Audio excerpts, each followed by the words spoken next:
Hello and welcome to your virtual tour. Today we'll be kind of going over different topics related to resident life, and we'll talk about didactics and things you wanted to know before starting residency. So we'll be going around the Westchester Medical Center campus. We'll be going through the ORs, the ICUs.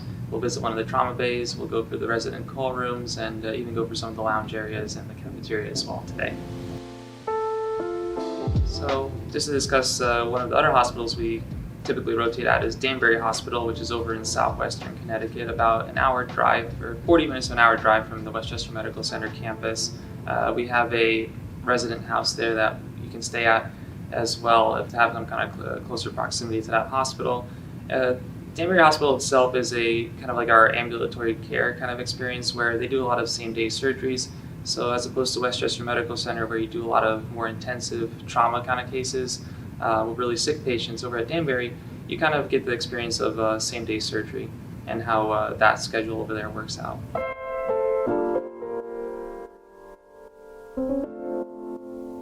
So over the past 3 years, a lot of changes have been implemented into the program. This has been based on resident feedback.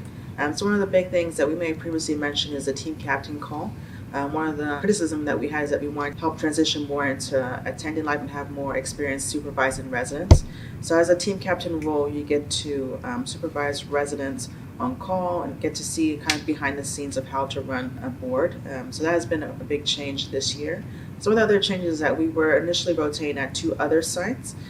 Because the other site wasn't quite meeting our needs, Dr. Bromwich, our program director, was very receptive, and so now we're down to 2 sites. So we spend the majority of our time at Westchester Medical Center, and then we also rotate at Danbury Hospital. So that has been a big change for the program. There's also been small things along the way, just in how we structure the individual rotations, just to kind of maximize their effectiveness and preparing us for being attendings and being effective anesthesiologists. So definitely over the past 3 years, there's been a lot of positive changes that definitely helped me feel more confident as I'm finishing up my CA3 year to go out into the real world and take care of sick patients. So there have been a lot of positive changes. So I know personally when I was looking for residencies myself, something that was really important to me was kind of like the relationships between the residents, the different classes, and also within your class, and also residents to attendings, because that's something that's really unique to each program. And that's something that you should think about when you're looking for programs. For this program specifically, it's pretty phenomenal actually. My classmates and even though we may not see each other nearly every day outside of residency, inside the residency program, it's almost like we all help each other out. We're like a family in some ways. There's no hesitation to ask for help, and even without asking for help, people will come by and give you a hand if they see that you need some help. And then even between the classes, there's also no hesitation with asking up like a senior resident for assistance with something, and people will if there's something really going on, they'll drop their work and they'll help you out if you really need it, which I think is something that is quite unique to this program. And then also relationship between residents and attendings. Almost all the attending, or every attending here actually, can always ask for help or just chat about any topic that comes to mind without even thinking about it. So it's quite a unique experience here in that regard.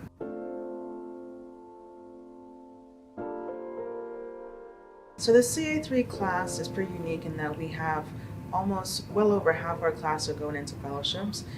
Fellowships such as critical care, cardiac, and regional anesthesia, and I myself am going into pediatric anesthesia. So each year typically it's about 50% go into private practice, and they go all throughout the country. So everyone that we've spoken to have been very successful in their endeavors, but it usually is about 50%. I applied to pediatric anesthesia, and I was very well supported by my department, and I matched into my #1 choice, UT Southwestern in Dallas, Texas. So a little biased here today. I'm also interested in pediatric anesthesia. Although as a CA2, I still have like another month or two until the application cycle begins. But with my class, it's pretty diverse as well. I have classmates who want to go straight into practice. I have one classmate in particular who loves critical care, so he wants to go into a critical care fellowship. And we also have a few classmates who are thinking about cardiac anesthesia, so very diverse here.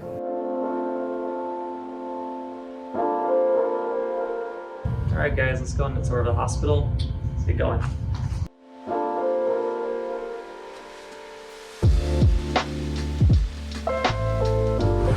This is the main entrance to the main hospital.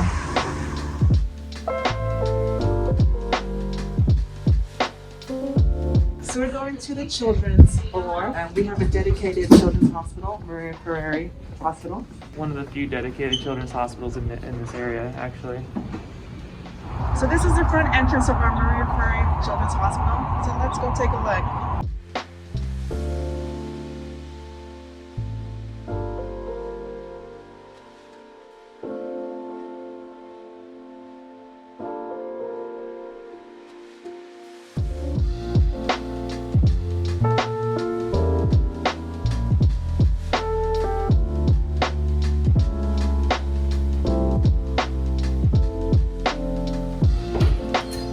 Hi, Dr. Cody, one of the Peds anesthesiologists. Oh, right, same way here. Hi, welcome to our world. Welcome to the Peds OR. So this is our Peds OR. Specifically, this is the Peds cardiac room. Our new cerner, computer modules, the anesthesia machine, our endoscopy equipment, and even a tiny little bed for our patient. This is our entrance that we take to get to the front of the Children's Hospital. It has different baseball memorabilia, as you can see, in the history of New York baseball. So there's the Dodgers, there's the Yankees. So it's a very cool hallway to go through.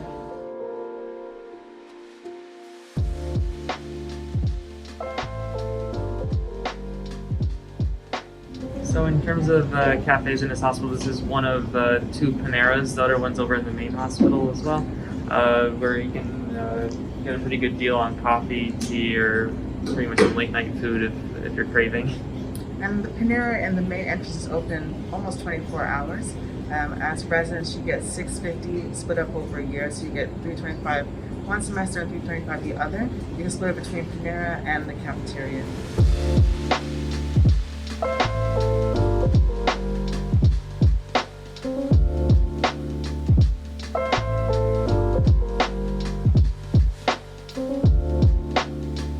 So this is the front entrance of the Maria Ferrari Hospital. Our little patients really enjoy this area. There's the aquarium, there's a different theater that they have here. But it's a great little area to come and kind of get away from things you need a break in the OR.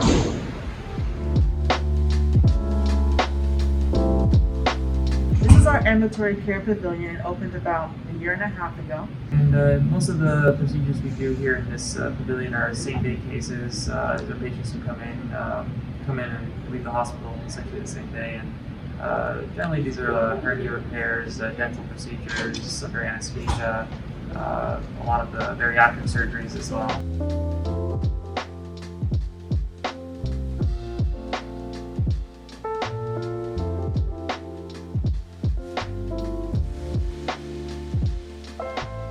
So as we mentioned quite a few times during this tour, we are a level 1 trauma center. We service a pretty large catchment area. Because some of these areas that we service are pretty remote from here, we have this helicopter service here, Life Flight, and so whenever you're on call at night and you can hear the helicopter coming in, you know it's someone's definitely coming, most likely to the OR at any time.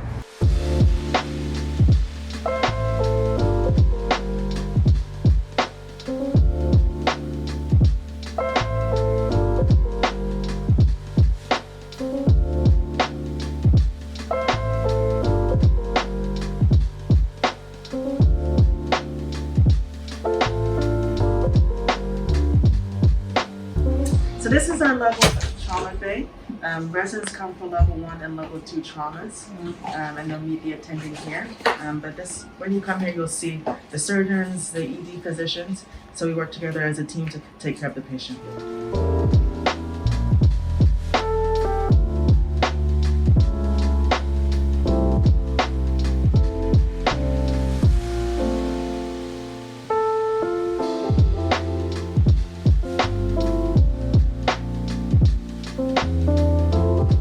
Now we're heading up to the ICU. We're going to get to the 5th floor of the ICU.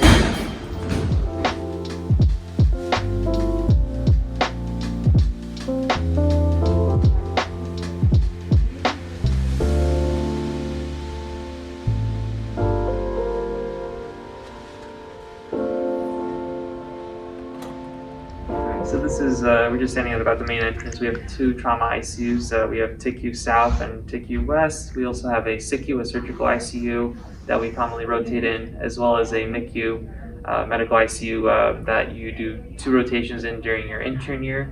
And typically between the other 3 years when you're doing anesthesia, we do 2 additional ICU rotations for 4 total, and those last 2 rotations are mostly in the TICU with some days or nights in the SICU.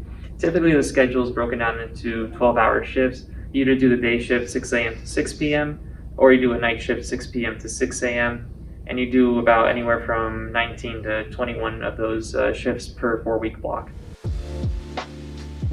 In terms of what ICU has kind of done for me in addition to working in the OR, it kind of helps you get a better perspective of patient care and management pre and post-op. When you receive these trauma patients as well as surgical patients. It also gives you a chance to work with your surgical colleagues, which is a nice experience to kind of get to know them, as well as get to know their requirements as well for pre and post-op, and even intra-op with patients.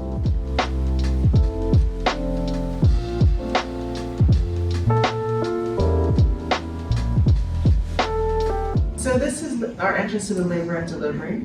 As an anesthesia resident, we will do 2 OB rotations. One usually will be here, and then one will be at the Danbury Hospital that we've mentioned before. At Westchester, you see a lot of high-risk patients, and you do a lot of patients who have like procreas, preeclampsia. So you get very comfortable dealing with those very sick patients. So this is a good rotation to feel comfortable. And you also have a little bit more challenging epidural, so it kind of builds up those skills.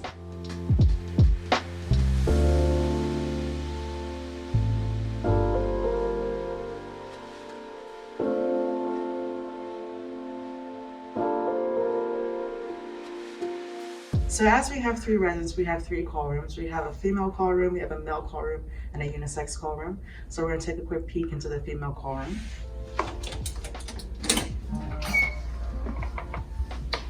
So we still have the old school bunk beds, even though there's only 1 person here. So we have our bunk beds, we have our computer, and then we also have a fridge and a microwave.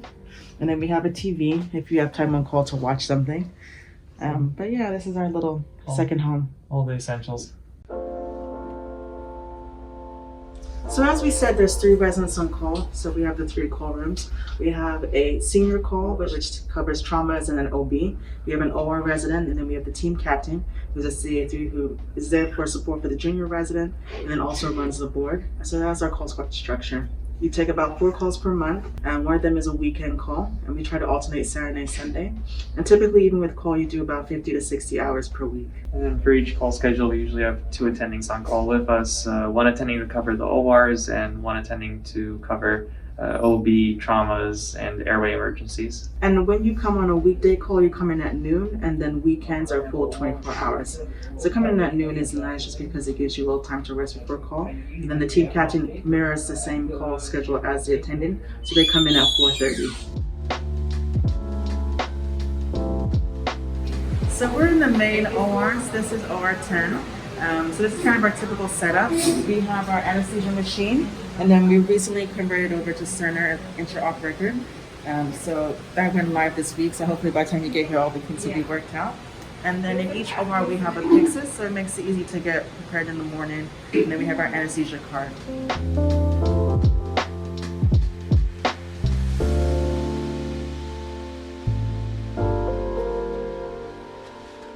Ambulatory care pavilion. This is the PACU area, and we're going to be heading out into the ambulatory care ORs now, and it gives you an idea of what those look like as well. So this is an example of the typical OR setup here at Westchester Medical Center. We have our bigger anesthesia machine right here. We have our new electronic medical record that we just got recently. And then some of your other supplies. You have your cart full of syringes, whatever you need, needles, catheters, and as well as our medication fixes. So this OR is pretty special because it has 1 out of 2 of our Da Vinci robots, as you can see over here.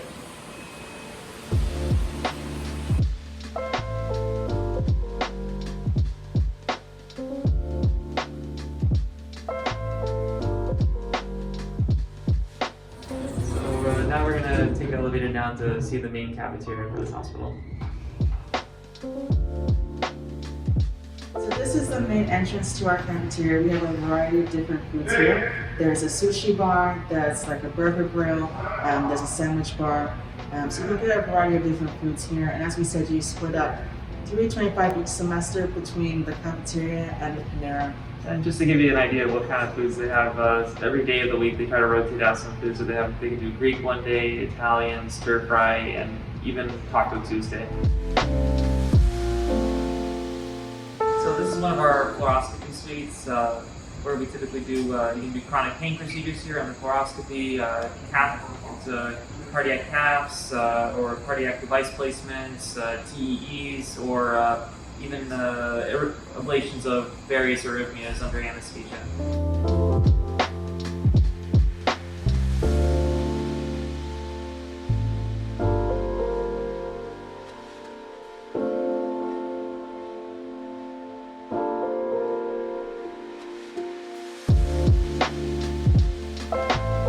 There are many fun things to do in New York. One of the reasons why I wanted to come here is its close proximity to New York City. We're about 30 minutes away from New York City. And so up in Valhalla, you still have the kind of suburban feel, but you're very close. You can easily catch a train and get to the city. Most people kind of live in the city up into New Jersey, all the way to Connecticut. So we're very much well surround the hospital, and you have very easy ability of getting to each location. In addition to that, if you're not a city person, we're pretty close to, only like 2-hour drive from the Adirondacks if you want to go up to Lake George or for a weekend, or even just like bicycling around here. There's some good trails, so you can do whatever you really want up here. So there's lots of opportunities to spend time with your classmates and also kind of explore the area.